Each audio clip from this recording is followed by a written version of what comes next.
segunda-feira para você que está em casa. Ué, segunda-feira, não é? Eu falei segunda-feira, ótima segunda-feira para você que está em casa. Vem curtir com a gente o primeiro Gazeta Esportiva dessa primavera que se inicia. Boa noite para você. A gente está aqui continuando o turno, né? Porque Mesa Redonda foi até tarde ontem lá na Pizzaria Marguerita. E agora a gente volta aqui pro estúdio. E olha que dupla que tá comigo. O tetracampeão Miller! E nosso grande jornalista Alex Miller! A gente vai falar sobre a vitória do Corinthians na estreia do Memphis. Tem ainda a preparação do timão para o duelo decisivo de amanhã pela Copa Sul-Americana. E o Palmeiras, hein? O Palmeiras derrotou o Vasco e segue na briga pelo título do Brasileirão. O Alexandre Silvestre está no evento de lançamento da candidatura da Leila Pereira à reeleição do clube. Olha lá, Silvestre. Depois mostra o ambiente, tá, Silvia? Mostra aí o local, tudo direitinho. E a Marina Buffon vai acompanhar o duelo do Santos contra o líder Novo Horizontino. Jogão hoje. Tem ainda a derrota do São Paulo e muito mais. Então a gente vai num pé, vai ser bom hoje, hein, Miriam? Vai ser bom, hein, Alex? Morou. Tá recheado. Hoje tá recheado, então a gente vai num pé e volta no outro. Dicas.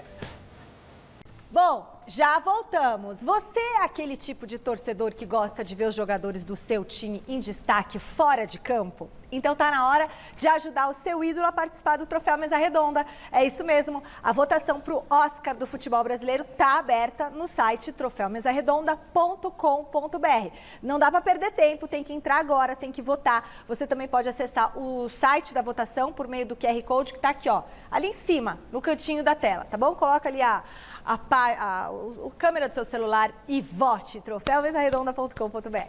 Tá na hora de descer a serra e começar o giro de repórteres com a Marina Buffon. Boa noite, Má! Hoje tem jogão por aí? Olá, Michele, muito boa noite para você, para todo mundo que está acompanhando a gente nessa segunda-feira. Tem jogão, sim, e tem jogão valendo a liderança da Série B do Campeonato Brasileiro. Isso mesmo, Santos e Novo Horizontino se encontram aqui na Vila Viva Sorte, em Santos, a partir das 9 da noite, em jogo válido pela 28ª rodada do Campeonato Brasileiro da Série B. Como eu disse, vou pedir para o Braguinha só mostrar um pouquinho para vocês aqui atrás. Ainda a movimentação bem fraquinha, porque esse jogo é às 9, né? A gente vê alguns tapumes aqui de segurança para o pessoal ainda retirar os seus ingressos, ainda tem ingressos disponíveis, então como o jogo é às 9, muito pouca gente por aqui ainda, mas expectativa de bastante gente, porque é um jogo, como você falou, Mi, muito importante, valendo essa liderança. O Santos está na segunda colocação, vem vivendo um momento de reconstrução, depois de um período um pouco aí de instabilidade na temporada, são 3 vitórias seguidas, mas do outro lado tem o Novo Horizontino, que é líder da competição agora, é líder do retorno. Das 10 últimas partidas, venceu 7, perdeu apenas uma, então vem vivendo aí um ótimo momento sob o comando do Eduardo Batista também. Então a expectativa é de realmente um jogo difícil aqui, uma prova de fogo, uma final antecipada, por assim dizer, em relação ao Peixão, que está tentando aí seguir nesse bom momento da competição, tá certo? Em relação aos jogadores, o técnico Fábio Carille achou aí uma base, uma formação que deve realmente fazer parte aí de todos os próximos jogos. O Otero volta de suspensão, então muito provavelmente, uma provável escalação que eu vou passar para vocês, deve ser a seguinte, ó, vamos pôr na tela aí. Gabriel Brazão no gol, JP Sherman, Jair, Gil e Escobar fechando a defesa do Santos, no meio João Schmidt, Diego Pituca e Giuliano, e na frente o Otero, então voltando de suspensão, Guilherme e o Wendel Silva. O Wendel, que vem fazendo um bom momento, colocou o Júlio Furque no banco e deve ser titular novamente aí para essa partida super importante. Do outro lado, no Novo Horizontino também tem alguns retornos aí de suspensão. Então, às 9 da noite, um jogaço aqui de bola válido pela Série B. Vamos ver quem vai vencer, se vai ficar no empate ou não. Lembrando, apenas 1 ponto separam as equipes. Novo Horizontino com 50 pontos, Santos com 49. Caso o Santos vença, volta para a liderança, algo que não acontece desde o início de agosto, tá bom, Mi? Ó, para quem estiver vindo para cá, tá um pouquinho mais frio que São Paulo, viu? Aqui tá um ventinho gelado, daqui a pouco eu vou ter que colocar blusa por aqui. Beleza, mas é a umidade, né? Aí continua, na Baixada não tá tendo, acho que, muito problema com umidade, não, tem até chovido. O que a gente pode esperar desse jogão?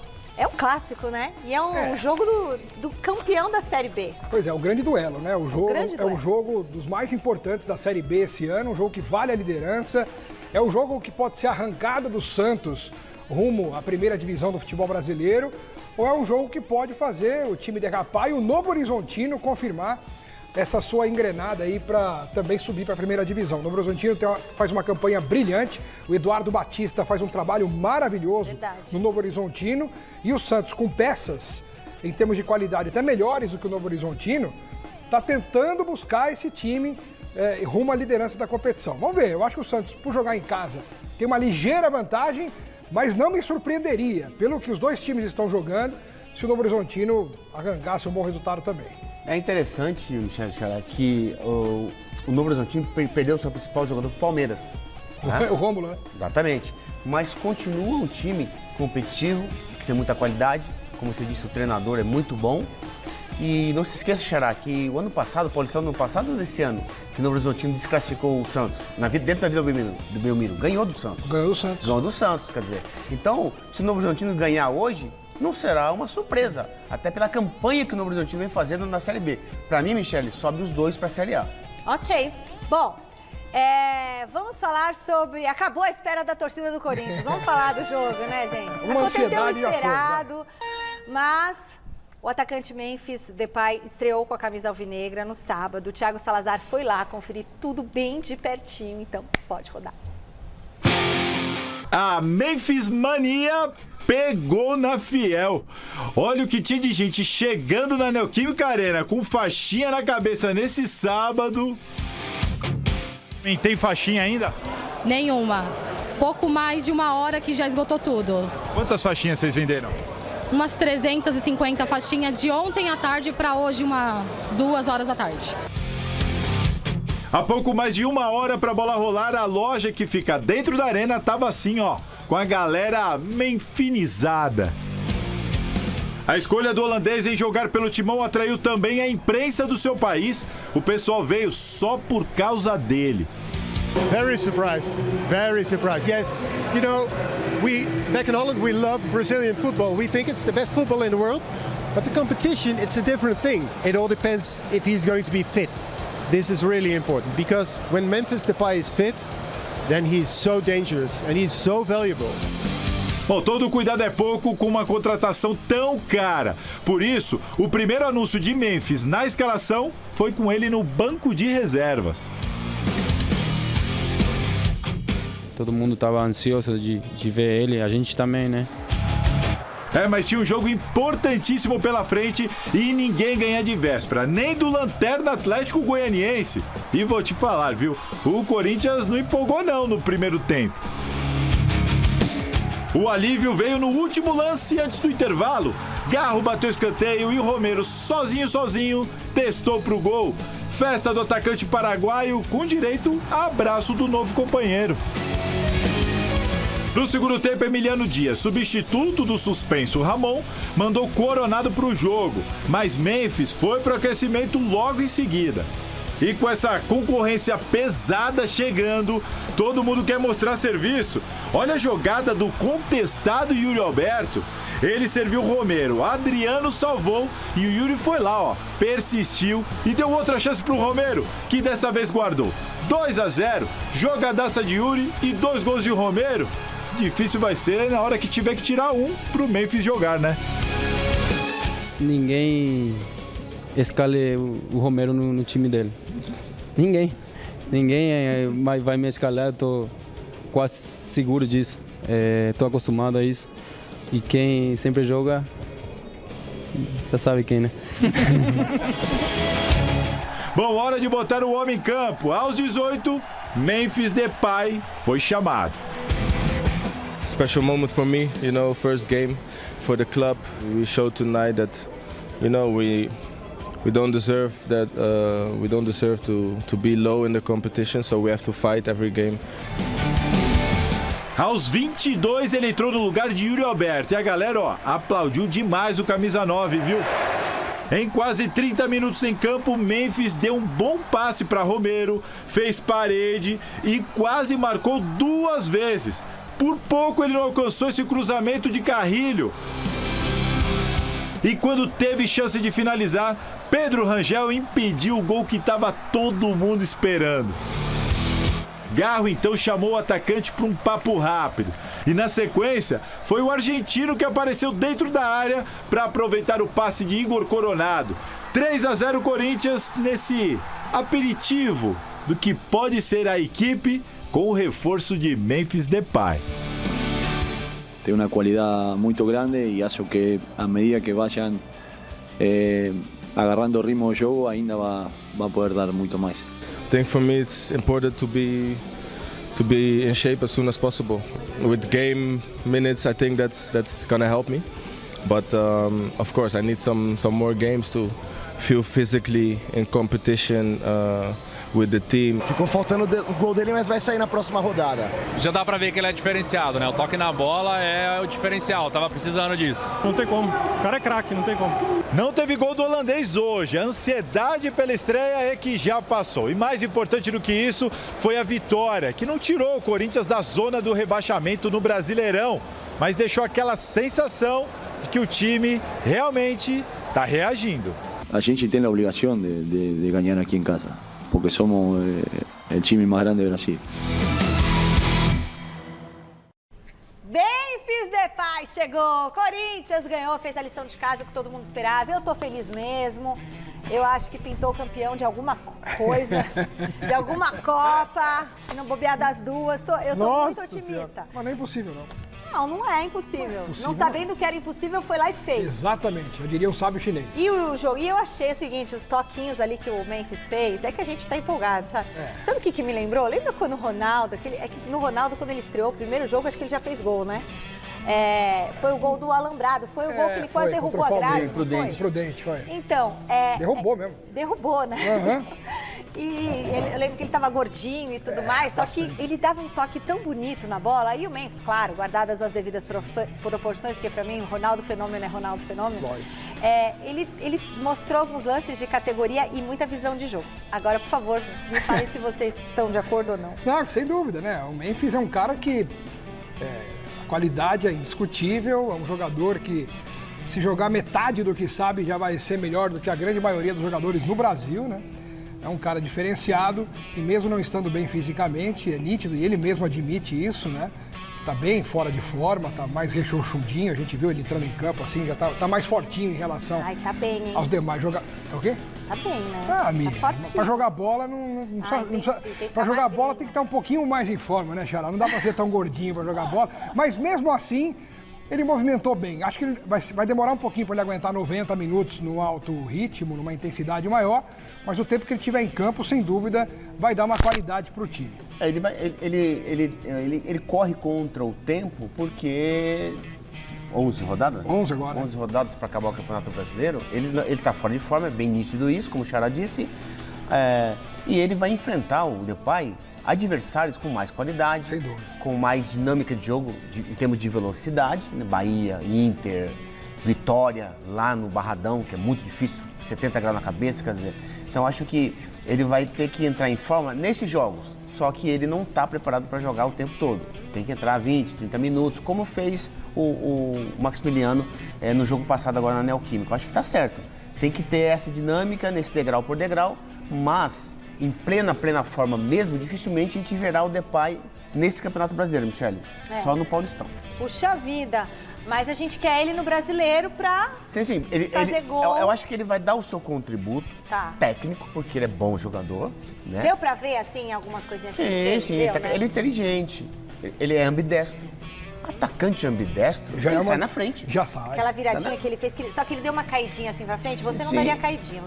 Aí já é a chuteira, né? Essas travas, essas travas sem noção. Porque é verdade, a trava larga, ela foi feita pra jogar na neve, não na grama. Pouca gente sabe disso. Por isso que contunde, né? Por isso que escorrega muito jogador no Brasil, não só o Depay. Pode ver, o jogador vira e mexe, o campo é excelente, escorrega, Xará. Né? Porque a trava dessas chuteiras novas aí, a trava é larga, ela não é redonda. A trava redonda, Michele, ela não escorrega. Muito bem. Sobe o hino do Corinthians que tem mais um troféu de campeão brasileiro no Parque São Jorge. Eu vou ficar de pé. As Bravas venceram ontem o São Paulo. Quinto seguido. É o sexto Eu e o acho, quinto seguido. olha, acho que vai ser difícil na história algum outro time fazer Bater o esse que as recorde, Bravas estão fazendo e bater essa sequência, né, de recordes. Ó, elas levantaram a taça do campeonato. Bora assistir! Um final de semana de Corinthians. No sábado, vitória e estreia do Memphis Depay. No domingo, Brabas na final do Brasileirão Feminino, na mesma Neoquímica Arena lotada. Timão em dose dupla. Porque Corinthians nunca é o suficiente, né? Ainda mais nesse momento, uma final, o futebol feminino do Corinthians é excelente. Tem que acompanhar sempre, seja o masculino, seja o feminino. Como torcedor de arquibancada, como torcedor fanático pelo Corinthians que sou, por isso que eu mantenho o ingresso barato. Terça-feira tem um outro jogo importante que com certeza vai estar lotado também. Com a vantagem do 3-1 da ida, as corintianas começaram tentando infiltrar na defesa são paulina. Do lado do São Paulo, teve pedido de pênalti em cima da Isa Guimarães. Corte preciso da Marisa no chute da Aline Milene e gol anulado. Tudo isso depois dos 30 minutos. No retorno do intervalo, um belo lance da Aline Milene, mas a Camilinha errou o chute. E aí, como diz o ditado, quem não faz, toma, não é? Yasmin cruzou, Vicky Albuquerque ajeitou e Jaque aumentou a vantagem do Timão. A Rafa Mineira ainda mandou essa bomba na trave, mas quando o recorde de público de mais de 44 mil pessoas era anunciado no telão, a Carol Nogueira deu os números finais do confronto. 5-1 no agregado e o grito de novo de campeão.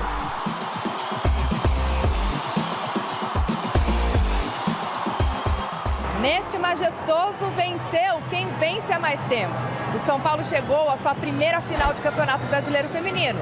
Mas do outro lado tinha o Corinthians, que levanta agora a sua 6ª taça, a 5ª de forma consecutiva, dando sequência à sua hegemonia no cenário nacional.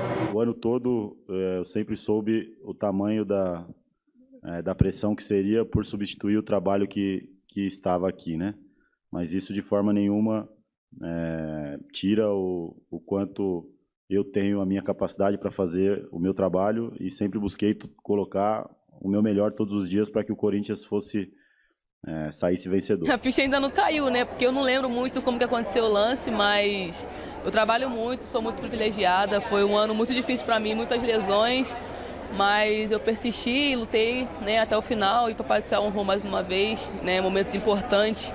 E é isso, sou muito feliz e só gratidão mesmo por tudo que está acontecendo na minha vida. A gente não cansa, a gente todo ano lá se apresenta, a gente tem essa mentalidade, essa ambição. É um grupo muito vencedor, tem as trocas todo ano, renovação, mas a gente já começa o ano com essa mentalidade de sempre buscar os 3, 4 títulos no ano. Muito orgulho das Bravas do Corinthians, parabéns, Carol, por esse golaço. Não é fácil conduzir a bola daquele jeito. Tem muito jogador que eu tenho certeza que cairia no meio do campo, hein? A gente estava até comentando aqui. Parabéns, Corinthians, parabéns, meninas. E que bebezinho lindo, né? Imagina esse menininho daqui uns 20 anos assistindo esse momento histórico junto com o pai dele. Vamos falar de São Paulo? Vamos? Luiz Ubeldia, o que aconteceu? Poupou na parte dos titulares ontem, aí levou a virada do Inter no Morumbi. Foi uma tristeza, né? Mas vamos ver como foi. Quase 40 mil pessoas no Morumba. São Paulo mais para time reserva, poupando para a 4ª Libertadores, decisão em casa diante do Botafogo. O Internacional, rival desse domingo, em boa fase, subindo na tabela do Brasileirão. Por um milagre de Rocher, não tomou o gol no minuto inicial da partida, na testada de Lucas, que iniciou entre os titulares. Eu estava me sentindo bem e numa conversa com a comissão técnica a gente resolveu que eu iria jogar 50, 60 minutos ali hoje. Acho que é importante dar essa sequência depois que eu voltei da seleção. O Colorado respondeu e foi para a rede. Lance anulado pela arbitragem. Lucas, que pediu para jogar, deu assistência para Luciano abrir a contagem aos 5 minutinhos.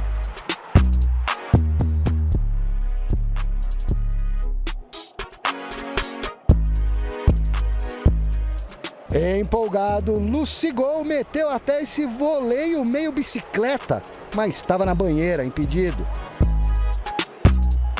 Bobadilha, outro que começou jogando ontem, acertou o travessão.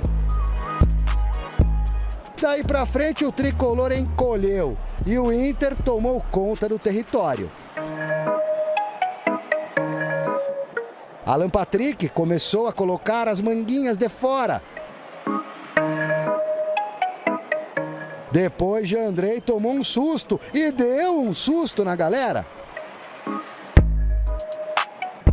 Aos 41 minutos, não deu para segurar.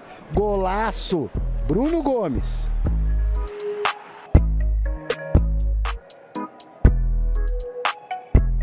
O Colorado poderia ter virado nos acréscimos. Virada madura, após o intervalo, caixa do Inter. 8 do segundo tempo, vacilada da defesa e 2-1 Internacional. Thiago Maia com assistência classuda de Igor Vinícius. Maldade minha.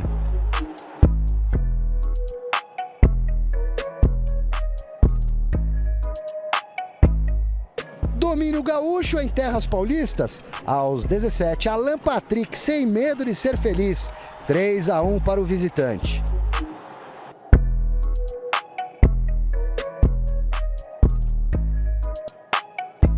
Derrota São Paulina no BR-24, mas é o próximo duelo que está na mente da torcida que conduz e do Clube da Fé.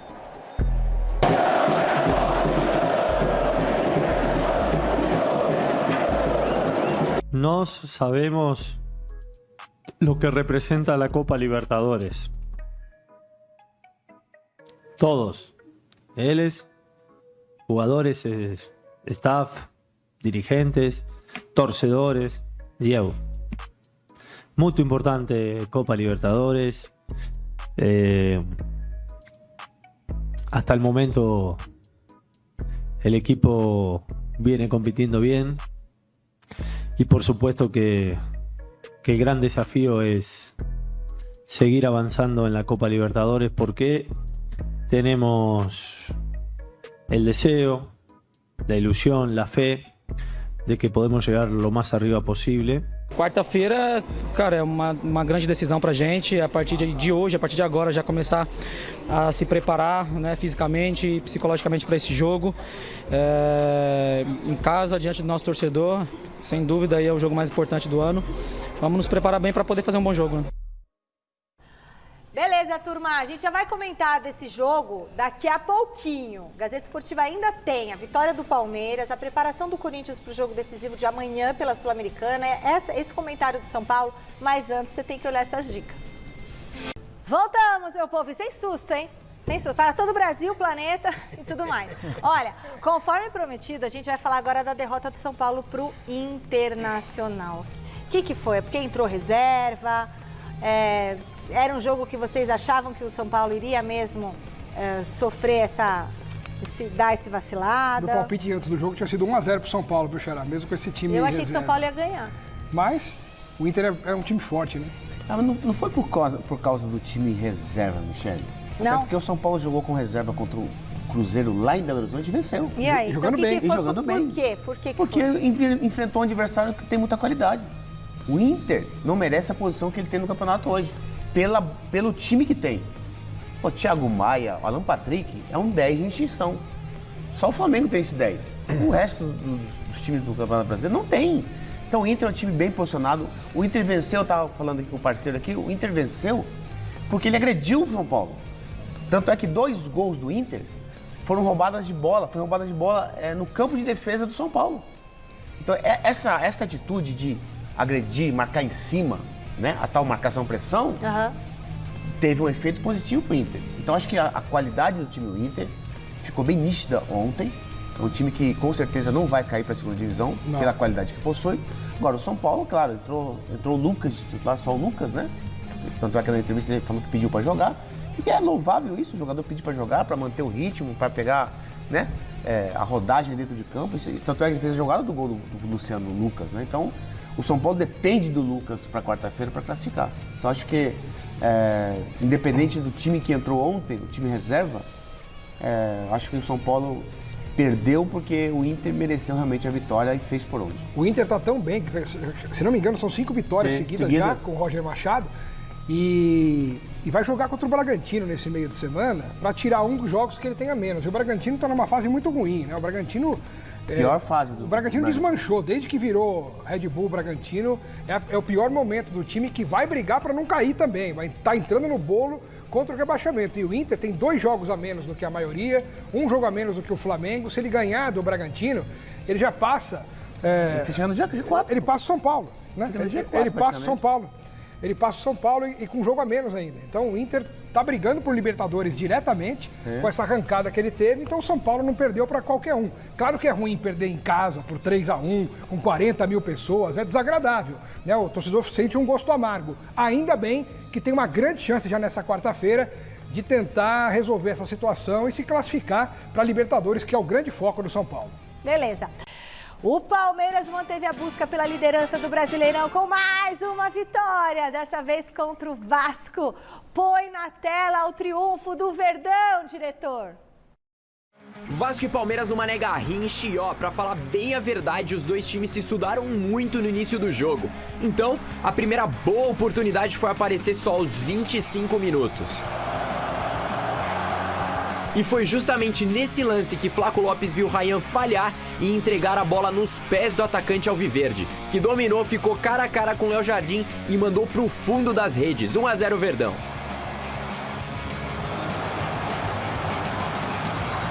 Com a desvantagem, o gigante da colina respondeu nesse chute de David muito bem defendido por Everton. Já o Verdão encontrou ainda mais 2 boas chances nos acréscimos, a primeira nesse cabeceio de Murilo, e a segunda nessa bomba de Veiga, que pra sorte do goleirão parou na trave.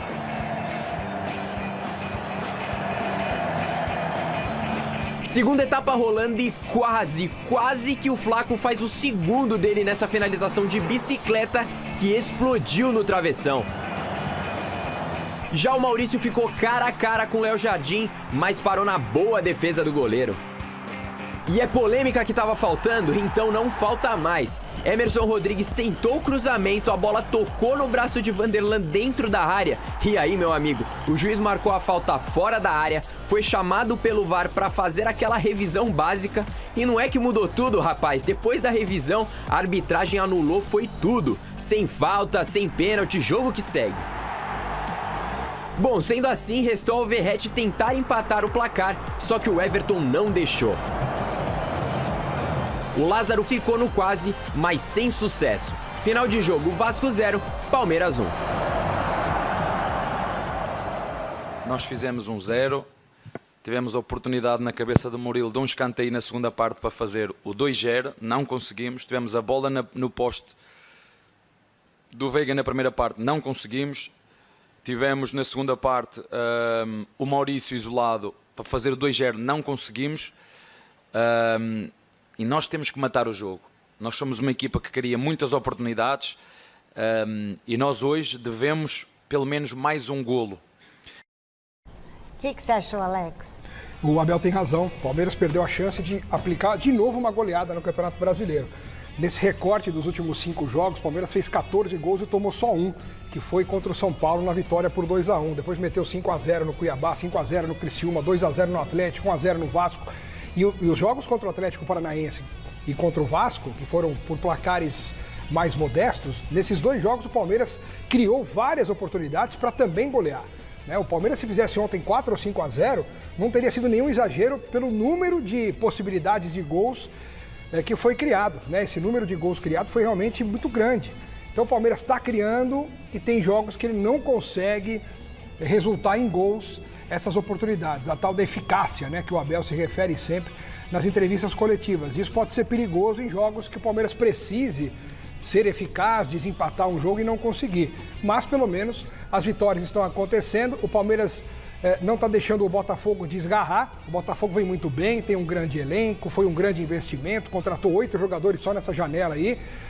Então, o Palmeiras com 3 pontos atrás do Botafogo e tendo ainda um confronto direto no Allianz Parque, tem totais condições e, para mim, ainda é o candidato mais forte para ser campeão, mesmo estando 3 pontos atrás do Botafogo, Xará. O jogo foi muito bom ontem contra o Vasco, até porque, pela situação do Vasco, o Vasco tinha a obrigação de sair pro jogo. Sim. No que ele saiu pro jogo, principalmente no segundo tempo, o jogo foi lá e cá, foi um jogaço. Foi mesmo. Então, acho que se o Palmeiras, como você falou, se tivesse feito 2, 3 gols, seria um placar normal. Pelas chances que criou, principalmente no segundo tempo. Contra-ataques, então, né? Exatamente. Mano a mano, cara a cara com o goleiro. Então, Michele, a gente vai ter um Palmeiras que vai decidir o título, não tem dúvida nenhuma. Acho que Palmeiras e Botafogo, até o confronto, não vão perder ponto. Difícil. E não, é isso mesmo. Até pela regularidade dos dois times. Né? Mas vamos falar do lance polêmico agora? Alex, podemos, tá na né? tela. Até o áudio do VAR foi divulgado hoje também, né? O que você achou? Não, foi um lance normal. No momento em que o Vanderlan Pênalti, o Vanderlan estava até num momento com o braço aberto, mas quando a bola chega, ele já tinha recolhido o braço. E se a bola não bate no braço do Vanderlan, bateria no corpo dele. Também acho. E ele não estava com um movimento adicional para bloquear a bola, para interceptar a trajetória da bola. Como ele arrancar o braço pelo dele, contrário, ele tentou recolher o braço e na hora que a bola tocou no braço foi justamente no instante em que ele conseguiu recolher o braço, né? Então, na verdade, o árbitro errou 2 vezes, ao interpretar no campo que tinha sido falta e ao dar a falta fora da área porque foi dentro. Por isso que o VAR chamou, falou: "Ô Klein, vem cá. É o seguinte, você deu mão, se você continuar com a interpretação que foi mão, então dá uma olhada aqui no VAR, porque foi pênalti. Se você achar que foi mão faltosa... Porque o jogador do Palmeiras estava dentro da área. Exatamente. Aí o árbitro foi ao VAR, olhou, falou: "Não, realmente não foi falta, a mão estava recolhida. Então, como o lance foi dentro da área, eu vou dar a bola ao chão." O árbitro acertou. Acertou. A bola pegou na mão do garoto do Palmeiras. Na mão. E ele tá de costas. Ele tá de costas e o braço está colado no corpo. Então, acho que isso foi um determinante para não dar o pênalti. E méritos totais ao Gilberto Rodrigues Castro, que foi o VAR. Porque para meter o pau a gente tá aqui toda hora. Isso, então quando a gente tem que elogiar também, a gente tem que elogiar. O cara fez um belo trabalho e salvou a arbitragem. Acertou, todo mundo lá acertou. Parabéns. A gente segue com o Palmeiras por aqui, agora ao vivo com o Alexandre Silvestre em um lugar diferente. Onde você tá, Silvestre? É restaurante de novo? O que tá acontecendo? Fome, hein? Mais uma cantina, Michele. Estamos nos aproximando das eleições do Palmeiras. Então, os ambientes escolhidos pelos candidatos são restaurantes tipicamente italianos. Semana passada, com o Savério, que é da chapa de oposição a Leila Palmeiras Avante, foi na região central, bairro de Higienópolis. Hoje, a Leila Pereira, chapa Palmeiras campeão, fará um encontro aqui com o jantar na Zona Oeste, na Vila Romana, também numa cantina. Lembrando que a eleição deve acontecer na segunda quinzena de novembro. A Leila tentando a reeleição, o Savério querendo pegar esse comando para ele e para os pares dele, uma briga que promete ainda muitos desdobramentos nos próximos dias, mas antes da eleição tem um crivo do Conselho ainda no mês de outubro. A Leila deve chegar depois das 19 horas, então se não der tempo da gente mostrar aqui no Gazeta Esportiva, com certeza hoje, com certeza amanhã os melhores momentos, e você pode acompanhar também os detalhes em breve no site gazetaesportiva.com. Aproveitando esse ambiente, vamos mostrar um pouquinho o Melchior, Edu Valeriano, Melchior Brito, minha equipe de externos, colegas de profissão aqui, já sentados nessa sala adjacente ao salão principal do restaurante. Por aqui fica a imprensa, a Leila vai dar uma entrevista coletiva, a galera tá tomando uma aguinha, né? Comer um pastelzinho, uma entradinha. A Vitória tá aqui atrás desse bololô, trabalhando ali já pro site. E eu repito, se não der tempo de colocar a Leila ao vivo ainda hoje, amanhã, os principais trechos da entrevista coletiva da presidente do Verdão tentando a reeleição. E aproveitando então esse cenário, vamos falar mais um pouco do Palmeiras, que tá no vácuo fraco do Botafogo, continua forte na briga pelo tricampeonato, vem de 5 vitórias consecutivas, não está tomando gol nos últimos jogos, inclusive fazendo os que precisa. Parece que o Abel encontrou um caminho, uma nova formação tática, novas peças, apesar de ainda ter que mexer um pouco no time, mas de todo modo, o Palmeiras tendo agora no calendário apenas o Campeonato Brasileiro pela frente, claro que queria estar disputando tudo, Copa do Brasil, Libertadores, ficou para trás nas Copas, mas com toda a energia focada só no Campeonato Brasileiro, o time parece mais leve. E o professor Abel Ferreira também. Jogo de cada vez. Eu pessoalmente sinto-me mais leve, mais tranquilo, durmo melhor, não tenho tantas viagens. A minha família agradece, especialmente a minha esposa. Diz que eu estou mais bem-humorado e tudo em casa, e isso é bom. Como te digo, tem muito a ver com isso. Eu acho que este descanso nos dá anos de vida. Eu falo por mim, dá-me vida este jogar de domingo a domingo. Mas como eu disse ao teu colega na última conferência de imprensa, um jogo de cada vez, okay? Um jogo de cada vez. Neste momento a classificação diz que é o Botafogo que está na frente e por mérito próprio. Trabalho dos seus jogadores, trabalho da sua direção, trabalho do seu treinador. E nós vamos jogo a jogo, um jogo de cada vez. Agora não podemos mentir, vocês sabem que Palmeiras em todas as competições que entra para ganhar. A diretoria do Palmeiras renovou o contrato de um importante jogador do meio-campo. Silvestre, você pode acabar com essa curiosidade? É o Richard Rios, Michele, mas no balanço das horas tudo pode mudar e o Palmeiras anunciou uma segunda renovação hoje, do lateral esquerdo Estevão. Então, tanto o Estevão quanto o Richard Rios renovam até dezembro de 2028. O Richard Rios tomou o terceiro cartão amarelo lá em Brasília, vai desfalcar o Verdão na próxima partida, e o Estevão, que foi titular contra o Vasco da Gama, provavelmente volta para o banco, porque o Caio Paulista, que cumpriu suspensão no final de semana, deve retornar à titularidade na lateral esquerda. O próximo jogo do Verdão é sábado à noite. Eu posso estar enganado, mas quase certeza que o jogo vai ser 18h30. Em Campinas, estádio Brinco de Ouro da Princesa, vai ter show no Allianz Parque, Arena Barueri continua em reformas, então o Palmeiras leva mais um jogo lá pro Brinco, pro campo do Guarani. O Abel aprovou o gramado, gostou muito do gramado. No outro jogo que eu fiz lá, recentemente, o Palmeiras venceu bem, a casa encheu, o Vanderlan renovou, me sopra aqui o diretor, mas eu acho que eu já falei, hein? Se eu não tô louco, eu já falei do Vanderlan também. Então Vanderlan e Rios renovaram, e o próximo jogo é contra o Atlético Mineiro, sábado às 18h30 no Brinco de Ouro da Princesa. É o que restou pro Palmeiras na temporada, o Campeonato Brasileiro. Só que é bastante coisa, convenhamos, o Palmeiras pode ser tricampeão nacional de forma consecutiva. Já a Leila Pereira chega pro lançamento oficial da chapa dela, concorrendo com o pessoal da oposição, encabeçada a chapa da oposição do Palmeiras pelo Savério Orlandi. Um abraço, pessoal. Dei uma titubeada aqui, perdão. Um abraço. Até mais. É muita coisa, né, Silvestre? Nem me fale. O Pelé não perdeu o pênalti também? Por que o Silvestre não pode dar titubeada? Não pode confundir o lateral Estevão com o Vanderlan. Não pode colocar o Estevão na lateral. O Estevão joga no campo inteiro, né, Xará? Pode jogar na lateral, pode recompor. Mas o Vanderlan e o Richard Rios são apostas da diretoria do Palmeiras e bem renovados os contratos, são jogadores importantes, né? E quando a gente fala, o Palmeiras só tem o brasileiro, cara, a gente viveu um tempo que ganhar o Campeonato Brasileiro era um negócio maravilhoso e continua sendo. O Campeonato Brasileiro é o campeonato mais difícil para você ganhar. Difícil? É o mais difícil. A Libertadores ganhou uma proporção maior, tudo bem, mas, poxa, você terminar um ano e falar que foi campeão paulista e campeão brasileiro, ainda mais 3 vezes consecutivas, que é o que o Palmeiras pode fazer nos 2 campeonatos, talvez seja um dos momentos mais gloriosos da história, mais grandiosos do Palmeiras. Então, o fato de ter sido eliminado na Copa do Brasil da Libertadores não vão tirar do Palmeiras o brilho de um ano de 2024 maravilhoso se o Palmeiras for campeão brasileiro. Sim. Imagina, pela primeira vez um clube paulista vai ter a honra de ganhar 3 títulos paulistas e brasileiros ao mesmo tempo de forma consecutiva. Até porque o Palmeiras já é o atual campeão paulista, né? Também. O Palmeiras já é tricampeão paulista. Exatamente. E se ganhar o brasileiro, será tricampeão tricampeão brasileiro. Nos últimos 3 anos, o Palmeiras vai ganhar os dois títulos. Para mim, o Palmeiras vence o brasileiro. E para mim também. Para mim também. Para mim também. Então vamos ver como é que tá a classificação? Vamos. Miller, me fala o que você acha. Ó, com o término da 27ª rodada do Brasileirão, olha a classificação aí, ó. Você esqueceu da agenda, hein, diretor? Eu não esqueci não, viu?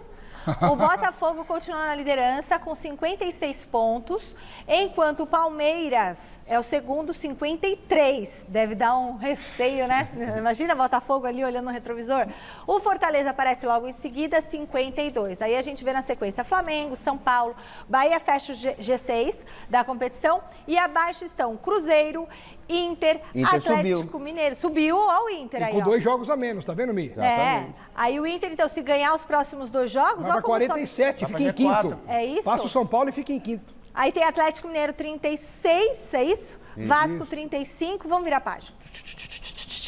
Juventude. Daí pra baixo já começa o Agora, desespero. aqui começa a luta dos desesperados.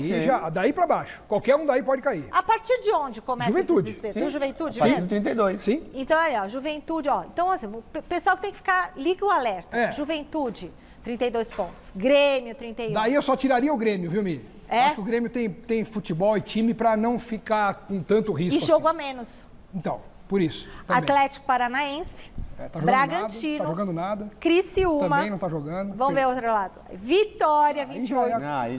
Coringão, atenção, Coringão. Coringão, 28, Fluminense, Cuiabá e Atlético Goianiense. É o seguinte, o Corinthians tem que continuar ganhando e tem que torcer para os outros irem perdendo. Mas, ô Michele, o Vitória vai pegar no fim de semana o Internacional em Porto Alegre. Vem embaladíssimo. No Beira-Rio. A tendência é de que o Inter ganhe. Ou seja, se o Corinthians empatar com o São Paulo no domingo e o Vitória perder, o Corinthians oficialmente e matematicamente sai da zona do rebaixamento. Entendeu?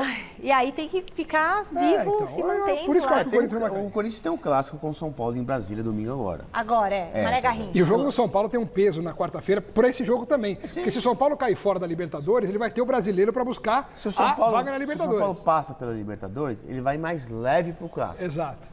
Até o Zubeldia vai mesclar alguns jogadores, né?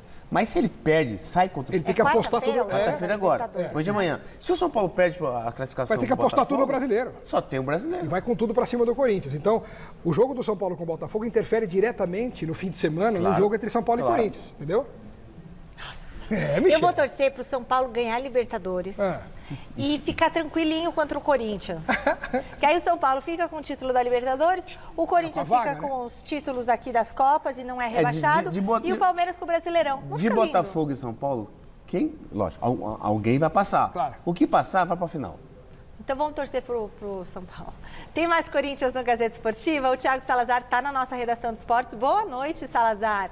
Já tem jogo importante amanhã e a fiel torcida quer saber se o Timão vai com força máxima. E outro, o Memphis vai jogar? Boa noite, Michele. Para você, para todo mundo que está acompanhando o Gazeta Esportiva, pois é, né? Todo mundo tentando decifrar a escalação do Corinthians. Cada jogo, cada campeonato é uma escalação. A informação que eu tenho é que o Corinthians, mais uma vez, vai mexer na escalação. A gente não deve ter uma repetição de time, assim como já vem acontecendo aí nessa sequência de Copa do Brasil, Sul-Americana e Brasileirão. Novamente, Ramon Dias deve alterar a escalação do Corinthians para esse jogo de amanhã, que a gente fala daqui a pouquinho. Vamos primeiro tocar no assunto do Memphis Depay, porque muita gente ficou preocupada com a questão do tornozelo dele, inclusive por assistir lá de cima ele mancando, foi conversar com o árbitro depois do jogo. Eu perguntei para o Memphis Depay como é que estava o tornozelo, se ele tinha sentido alguma coisa. Vamos dar uma olhada. Like when I had the opportunity and I almost scored, I tried to recover the ball and I twisted a bit of my ankle, but was not anything serious. Bom, tá aí, não foi nada sério. Então, hoje, por precaução, o Corinthians levou o Memphis Depay para fazer mais exames no tornozelo e nenhuma lesão constatada. O jogador continua 100% e liberado para ajudar o Corinthians. Michele, tentando apurar os bastidores da situação física do Memphis Depay, ele falou sobre isso na coletiva também. A tendência é isso, jogo a jogo, ele readquirindo o melhor condicionamento físico, ele está bem, não tem nenhuma lesão e tudo mais, mas não jogava desde julho. E a informação que eu tenho é que o Memphis Depay só deve ser cogitado para jogar uma partida inteira depois do período de data FIFA. O Corinthians pega o São Paulo e o Inter, agora pelo Brasileirão. Nesse meio de caminho tem o Fortaleza pela Sula e o primeiro jogo contra o Flamengo da Copa do Brasil. E aí vem a data FIFA.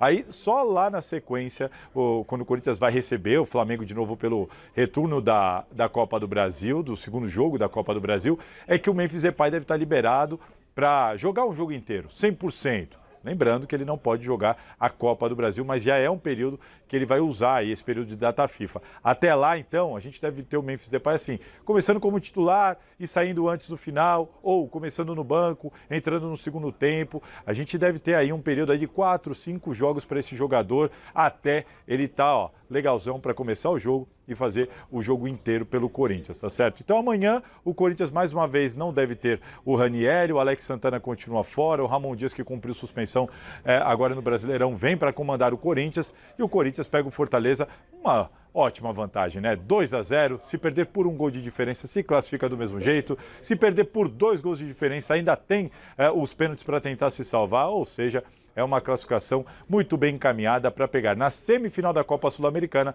o vencedor de Atlético Paranaense ou Racing da Argentina. O Furacão venceu o primeiro jogo aqui no Brasil por 1-0 e vai com a vantagem do empate lá para a Argentina. É isso, Mi. Ansiosa pelo Memphis Depay 100%? Vou ter que aguardar mais um pouquinho. Eu tenho uma pergunta para você, Salazar. Daquelas lá que você gosta. O Memphis Depay é casado? Não faço a menor ideia, Michele. Alguém sabe se o Memphis Depay é casado? Alguém sabe? Não faço a menor ideia, Mi. Você responde pra mim, tá bom? As meninas querem saber. As meninas querem saber. Tô recebendo aqui consultas. As meninas querem saber do Memphis Depay. Não sei se ele é casado, mas Depay ele é, né? É, Depay é. Gente, é o seguinte. E o Corinthians... Não, calma, diretor. Que é? Eu me Acabou despedi já? do Salazar. Beijo. Calma, Finei. Ó, meu diretor tá me deixando bem louca hoje. Falou que eu falei que hoje era sexta, eu falei segunda. Agora ele mandou falar tchau, ainda não é hora. Calma, administra a ansiedade. Corinthians e Fortaleza amanhã. É jogo pro Memphis jogar ou não? Acho que vai ser o mesmo esquema da estreia dele. Vai entrar no segundo tempo, dependendo também do resultado do jogo, porque o Corinthians tem uma grande vantagem, pode até perder por um gol de diferença para se classificar. Então acho que o placar do jogo, o andamento do jogo vai ditar também o ritmo da entrada do Memphis. Mas que ele precisa entrar, precisa, né, Xará? Para ganhar um ritmo, né? Ele deve entrar no segundo tempo, 20 minutos, né? Isso é normal. E dá pro Corinthians ganhar do Fortaleza? Ele entra ganhando 2-0. Já tá 99% por isso, pode até perder por de diferença. Então a classificação é muito provável, é quase certa. Mas não certo, pode entrar com... E o São Paulo, você não vai estar aqui, né? São Paulo vai ganhar? Palpite, passa ou não passa na Libertadores? São contra Paulo o Botafogo? passa nos pênaltis. Vamos São Paulo e vamos Corinthians também. Bom, então o Corinthians só 1-0 ou 0-0 já tá bom. 1-0 pro Fortaleza já tá bom. Entendi, mas não vamos pensar isso. Se o Coringão sempre pensando em ganhar. Isso que é importante. Olha, Miller, muito obrigada pela sua participação aqui. Alex Miller, muito obrigada a você que está aqui. Turma da Sky que nos viu, muito obrigada também. Muito bom estar com vocês aí. Fiquem agora com o Jornal da Gazeta. Tchau.